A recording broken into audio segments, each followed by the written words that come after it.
Bienvenue dans la seule émission qui te rafraîchit les idées en pleine fournaise. Aujourd'hui, on parle canicule. Mais pas pour te dire de boire de l'eau et de fermer les volets, non. On va parler du grand spectacle de l'incompétence nationale.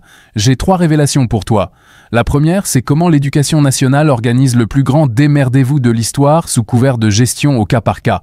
La deuxième, c'est le plan génialissime de nos élites pour sauver nos aînés, un plan qui tient sur un post-it. Et la troisième va te faire regarder les murs de ton propre appart comme les barreaux d'une cellule. Alors abonne-toi maintenant. T'as pas envie de rater la première torpille qui part dans moins d'1 minute? Et dis-moi en commentaire la température qu'il fait dans ta piole, juste pour rire. Jaune. Partage cette vidéo à un pote qui pense encore qu'un brumisateur, c'est un projet d'avenir. Allez, c'est parti. Premier acte du cirque, l'école. La ligne officielle, servie bien chaude par la ministre. Pas de fermeture généralisée, on gère au cas par cas. Tu sais ce que ça veut dire au cas par cas en langage politique? Ça veut dire c'est pas mon problème, c'est le vôtre.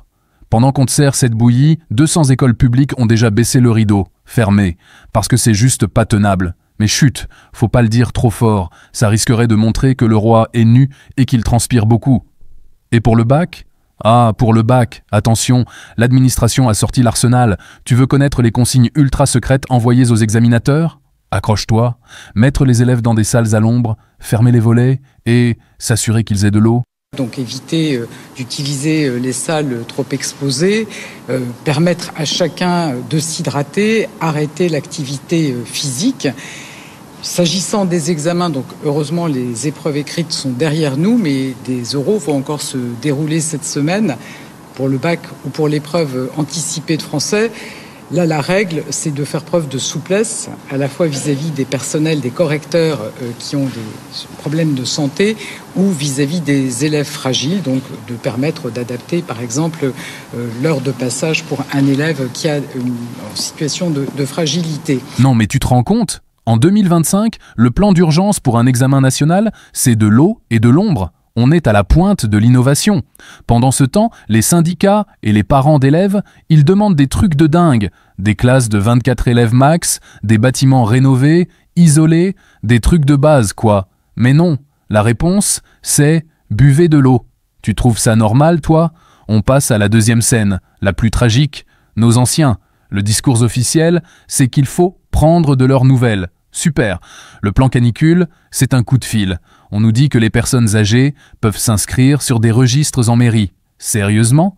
Tu vois ta grand-mère de 87 ans, celle qui galère avec la télécommande de la télé, appeler la mairie pour dire « Coucou, je suis sur le point de me liquéfier, vous pouvez me noter sur une liste ?» Pendant que les pouvoirs publics se gargarisent avec des numéros verts, les médecins, les vrais, ils te le disent.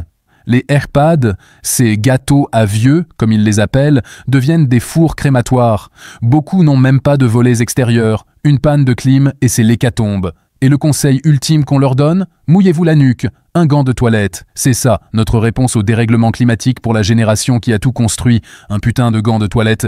Mais pourquoi on en est là? Pourquoi nos bâtiments sont des pièges? Reste avec moi, c'est là que ça fait vraiment mal. On arrive au cœur du réacteur, le scandale de la construction et de l'urbanisme. Un médecin le dit texto, les architectes ne sont pas prêts. On continue de construire des bâtiments sans volets extérieurs, des bureaux vitrés plein sud, des aquariums à humains, des serres. On plante 3 arbres sur une place en béton et on appelle ça un îlot de fraîcheur.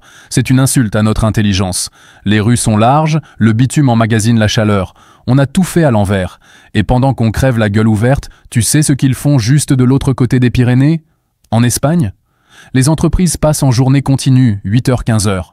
À Madrid, toutes les rames de métro sont climatisées depuis 2007. Mieux. Ils ont créé des refuges climatiques. Des bibliothèques, des musées, des centres culturels où tu peux aller passer les heures les plus chaudes, au frais, avec des activités gratos. Tu imagines ça ici? Aller voir un spectacle de flamenco pour échapper à la canicule? Non, nous, notre plan, c'est le gant de toilette. Et on nous parle d'immeubles intergénérationnels où jeunes et vieux s'entraident, une idée de génie. Ça existe ailleurs. Mais en France, tu peux les compter sur les doigts d'une main de lépreux. Pourquoi? Parce que construire intelligemment, ça rapporte moins qu'entasser les gens dans des boîtes à chaussures thermiques. Voilà la conclusion qui pique. En résumé, 1. On laisse les écoles et les mairies se démerder seuls face à une crise nationale. 2. On dit à nos vieux de boire un verre d'eau et d'attendre que ça passe. 3. On vit dans des villes et des bâtiments conçus comme des fours, par pure logique de profit. La vraie question, c'est pas « est-ce qu'on va avoir chaud cet été ?» C'est « à quel point ils s'en foutent qu'on crame ?»